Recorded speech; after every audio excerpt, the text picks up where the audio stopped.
Boxing King Media in association with Boxer. Delighted to be joined by Dave Coldwell at your gym, Dave. Not many people are welcome to your gym because you keep it very secretive, so I appreciate you allowing me in. Well, it's a pleasure to see you, mate. I'm glad you're back up on your feet and all's good, to be honest. Good stuff, man.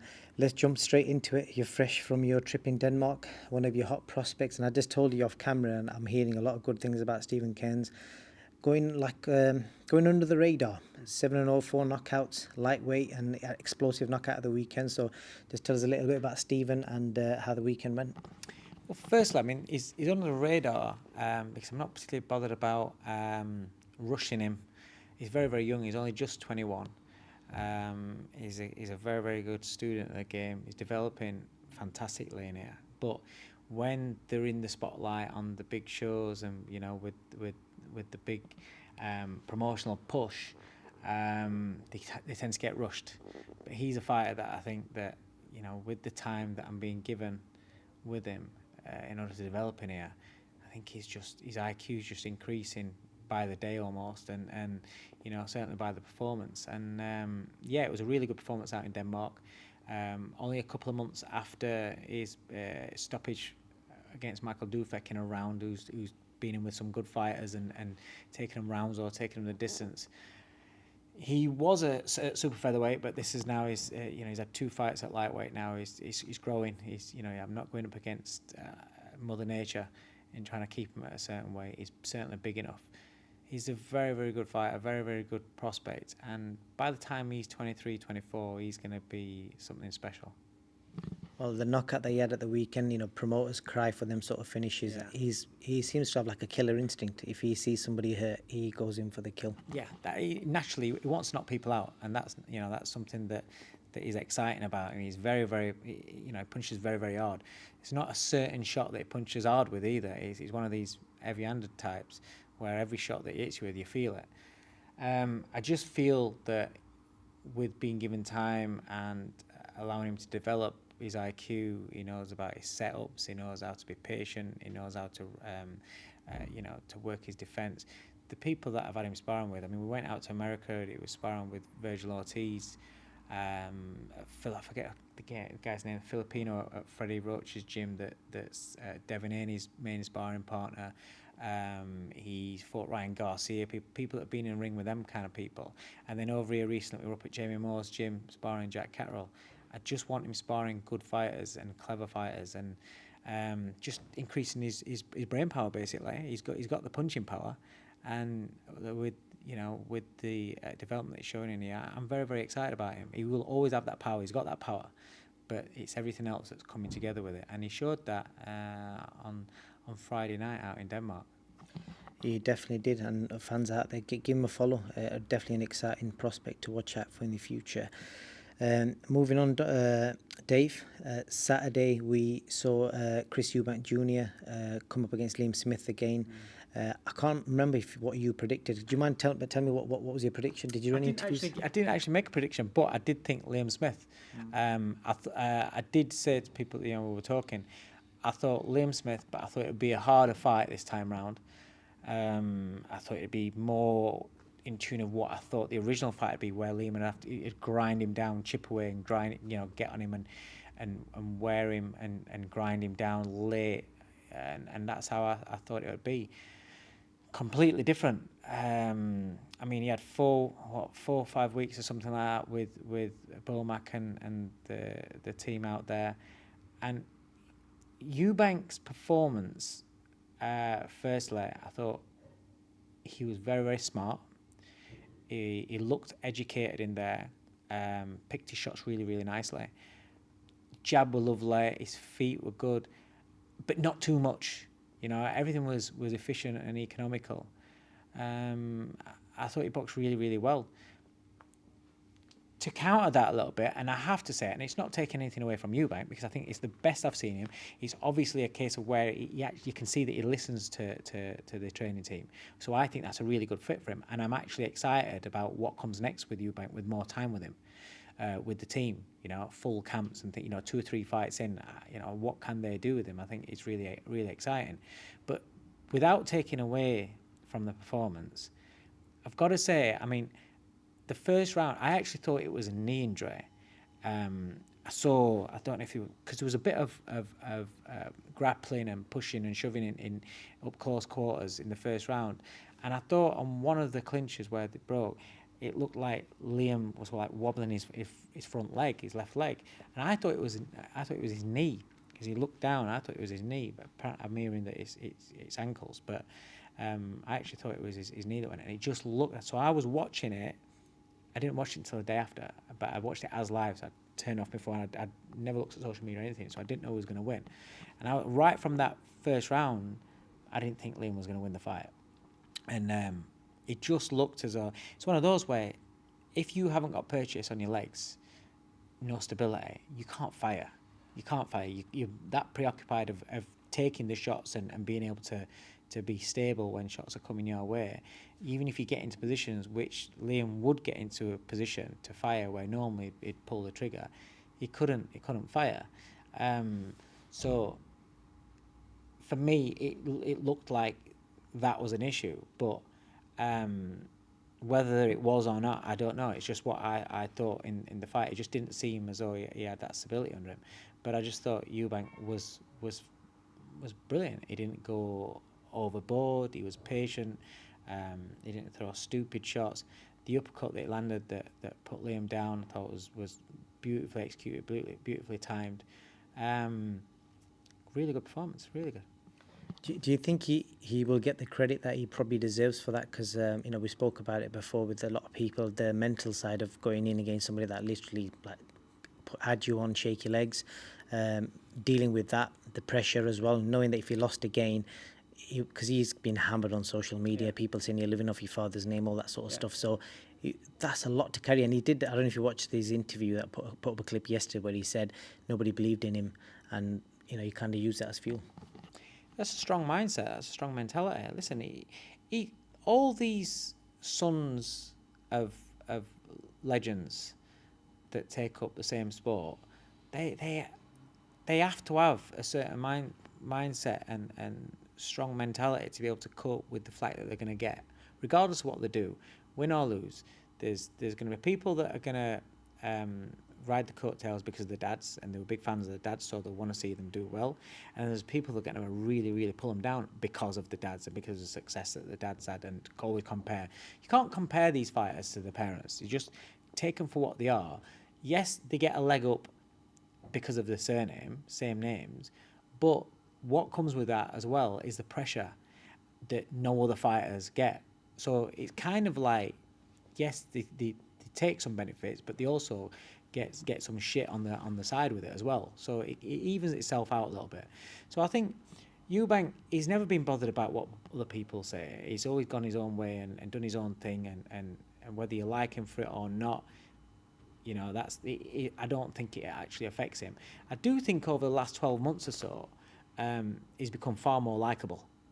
In the whole build up to the first Conor Benn, to the scheduled Conor Benn fight, I really warmed to him. He just, and a lot of people said the same. He came across really, really well, and he's kind of like, just rode with that. But coming off for a loss like he did, and how he got beat, for somebody like him, that was really, that's massive. That's really embarrassing. It's really, to a normal fighter, they'd be embarrassed. It rocked the confidence, everything. But, with him, it doesn't seem to have affected him. Inside, you never know. Obviously, nobody knows. Everyone can put on a good act. You see that with people that do suffer with confidence, do suffer with mental health issues. Everyone seems all great on the outside, but inside they're absolutely falling to bits. You don't know whether that's the same with a fighter. Some people can bluff it really, really well, and Eubank looked as though it never bothered him. And when he came out, it looked as though he had full belief and full confidence. Whether or that would have held together if Liam had started getting through with shots and taking him out of his rhythm and taking him out of that nice headspace, and you don't know. That's something we'll never know. And what was in front of him on that night himself, he was punch perfect almost. That notion there where people have said he's living off his father's legacy, do you think he's now created his own people should recognise him for being Chris Eubank Jr. now, considering what he's done and the wins he's had, and especially dealing with the pressure he dealt with over the weekend. I just think whenever, again, you know, it doesn't matter whether it's Eubank, Ben, or you know anybody else. I think you've got to just see them for themselves. Yes, they get the benefits of having the name. They get higher up the ranking, you know, higher up the slots on TV shows and get the big deals and get paid great money. But they're their own entity, you know, completely different. You know, you can't just keep comparing to them. I know it's difficult because Junior was, you know, parading around, especially later in his career, same as his dad, and it was almost like mimicking his dad. And then he went, you know, I think now he's getting his own identity a little bit. That's what I'm trying to say. Whether or not he gets the respect or gets treated like, you know, for himself, you can't just please everybody, and not everybody will have the same thought process towards him. You know, some people still just say the same thing. So it's not just really a straightforward answer. His next move, we saw Kell Brook ringside. Obviously, Conor Benn was ringside as well. And I understand he's still with Wasserman Promotions. And if he was kind of guiding his career, obviously you know Kell as well. What do you think would be the right move for Chris Eubank Jr. next? Well, for him, I mean, Kell's retired, isn't he? You know, when you're talking about legacy and comparing to parents, or it depends what does he want to do. You know, his career, his best win is Liam Smith, but he's not won a world title. You know, he's not established as one of the world's best fighters. He's been successful in what he's done in his own path, in his own pool, but he's never stretched out and beaten, you know, the top fighters. Liam's the best, you know, former world champion. Liam's the best fighter that is fought. He's been knocked out by him, and then he's reversed it and beaten him. So that's the best win. If he wants to have a legacy of being a champion and a world champion, then he needs to chase the world title fights, not chasing somebody that's in retirement. He's called out Golovkin. Last I knew, Golovkin doesn't have a world title. So that tells me that the three fights that they're talking about and that's been mentioned, Golovkin, Kell, and Conor Benn, they're all big paydays. They're all high profile fights, massive profile fights, but there's no real path to a world title. Does it bring him any closer to a world title? Maybe Triple G, because it's the same weight. Kell Brook is a retired fighter that was, you know, light middle, you know, what did he box Khan at 10-10. Conor Benn's a welter. They're massive profiles and massive paydays, but I don't think that they get you any closer to a world title fight. So it depends on what, at 35 years old, I think that's what he is. Depends on what his ambition is for his career. Does he want to get the world titles and say, I'm a world champion? Or does he want the profile and the money? Because those, I think, are on two separate paths, because I don't think any of the world title fights will pay him anywhere near the other fights.